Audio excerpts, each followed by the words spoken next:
The view is delightful here in Austria. We're staying in the small town of Patch, which is located in the hills above Innsbruck.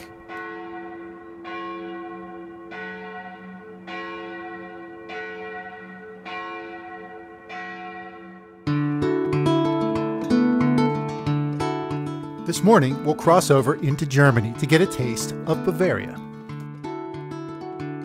Bavaria describes many different things. The sprawling region once covered southern Germany and most of Austria. It was a part of the Holy Roman Empire, a kingdom, and eventually, the largest state in Germany. Castle Neuschwanstein represents the fleeting kingdom of Bavaria. Financially destitute, Mad King Ludwig II took 17 years to build this castle.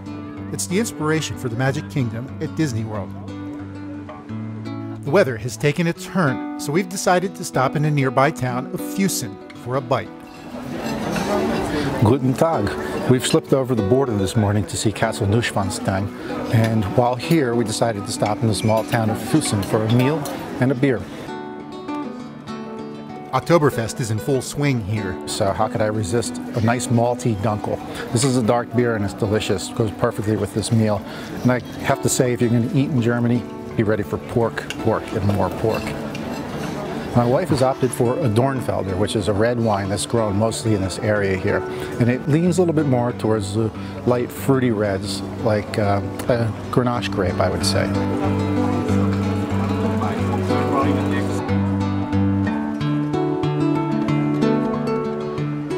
I've got a belly full of, can't even talk.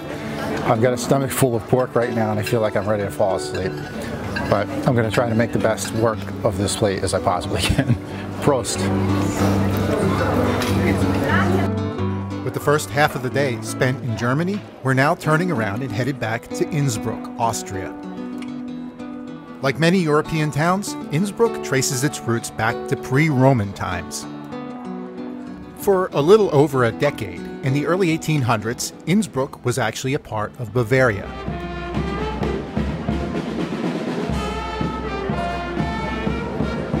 These days, it's a diverse and bustling college town known as a major center for ski tourism. The ubiquity of beer in these parts belies the fact that Austria has a rich drinking culture. That includes wine. Wine bars like this one are becoming a common sight. With 9 major designated wine regions and 35 different grape varieties being grown in Austria, there's no shortage of fine wine to be had. The bracingly sharp and refreshing white wine known as Gruner Veltliner is Austria's pride and joy.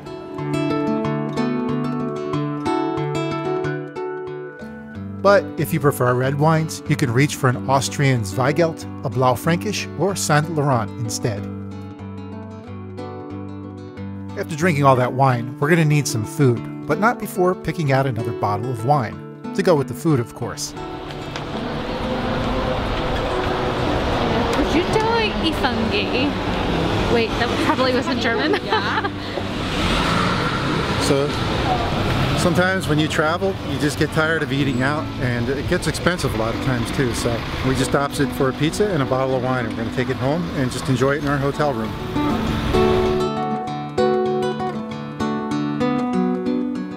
And so we come full circle on another beautiful day. Now if you'll excuse me, the pizza's getting kind of cold. It's a little chilly in these parts. Be sure to check back as we continue our road trip through the Alps here on Wine Living.